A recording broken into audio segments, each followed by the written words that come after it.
বাফুফে সভাপতি কাজী সালাউদ্দিনের পদত্যাগের দাবিতে এবার বাফুফেতে অবস্থান নিলেন সাবেক ফুটবলাররা। দ্রুত কাজী সালাউদ্দিন পদত্যাগ করে নির্বাচন চেয়েছেন তারা। শুধু তাই নয়, দেশের ফুটবলের ক্ষতি করে সালাম মুর্শেদীর মতো যারা পদত্যাগ করে পালিয়েছেন তাদেরও শাস্তির আওতায় আনার দাবি তুলেছেন আলফাজ, মামুনুল এমিলির মতো সাবেক ফুটবলাররা। মেহেদী নাইমের রিপোর্ট। দেশের ফুটবলের গোলপোস্ট যখন অরক্ষিত, তখন দৃঢ় পায়ে এগিয়ে এলেন সাবেক ফুটবলাররা। মোহামেডান থেকে গন্তব্য বাফুফে ভবন। আর কোনো অনিয়ম নয়, নতুন স্বাধীন রাষ্ট্রে মাঠের মতোই সোচ্চার এমিলি, মামুনুল, আলফাজরা।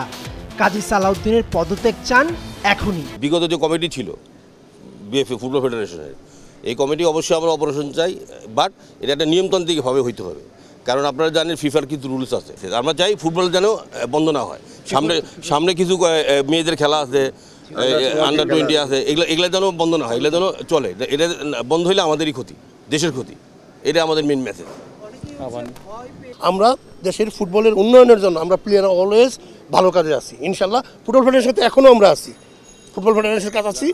আমরা যদি এখানে আন্দোলন করে ফুটবলিস্ট টোটালি স্টপ হয়ে যায়, তাহলে তো ক্ষতিকার, ফুটবল প্লেয়ারদের ক্ষতি, আমাদের নেক্সট জেনারেশনের ক্ষতি। আমাদের যেভাবে উচিত ফিফার গাইডলাইন মেনটেন করে আমরা যেন ফুটবলটা চালাইতে পারি, সেটার জন্য আমরা সবাই অপারেশন চাই। যারা ভালো করবে তাহলে অবশ্যই আসবে। দেশের ফুটবলের 12টা বাজিয়ে পদত্যাগ করে গা ঢাকা দিয়েছেন সালাম মুর্শেদী।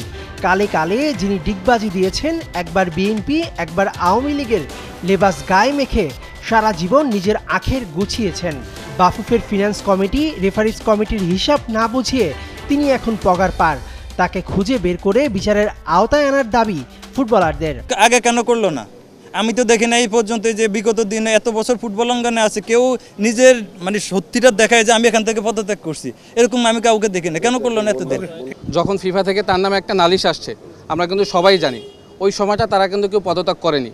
ওই সময়টা করলে কিন্তু আজকে তাকে নিয়ে কিন্তু এত আলোচনা সমালোচনা হতো। তারপরও সে পদত্যাগ করেছে। সে বুঝতে পেরেছে যে আসলে তার এখন আর এই সময়টা ফুটবলে দেওয়ার মতো কিছু নেই। সেটা তোরা আগে বুঝতে তাদের জন্য আমাদের জন্য ভালো হতো। হ্যাঁ, তার গ্রহণযোগ্যতা সে নিজে অনেক আগেই হারিয়ে ফেলেছে এবং ফুটবল ফেডারেশন নট অনলি সালাম মুর্শেদী, আরও অনেকেই কিন্তু গ্রহণযোগ্যতা অলরেডি হারিয়ে ফেলেছে।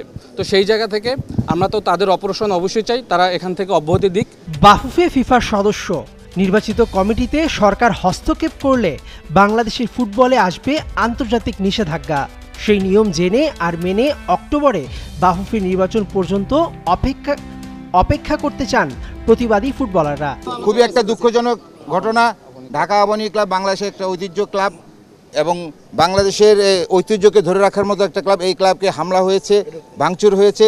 এজন্য আমরা দুঃখ প্রকাশ করতেছি এবং এটার তীব্র নিন্দা করছি এবং এটা তদন্ত করবে অবশ্যই। যারা ট্রফিগুলি নিয়ে গেছেন তারা ট্রফিগুলি দিয়ে যান, কারণ এটা আপনাদেরই সম্পদ, আপনাদেরই অর্জন। এটা আমরা এখানে বেশিরভাগই প্লেয়ার আবাহনীতে খেলছি, এটা আমাদের নিজেদের কোনো অর্জন না, এটা সারা বাংলাদেশের অর্জন। রবিবার সকালে বাংলাদেশ ফুটবল আল্ট্রাস ও বাংলাদেশ ফুটবল সাপোর্টার্স ফোরাম জোরালো অবস্থান কর্মসূচি ঘোষণা দিয়েছে, যার জন্য নিরাপত্তাহীনতায় বাফুফেতে অবস্থানরত নারী ফুটবলাররা। অক্টোবরে নেপালে সাবিনাদের সাব চ্যাম্পিয়নশিপ। মেহেদী নাইম, ৭১।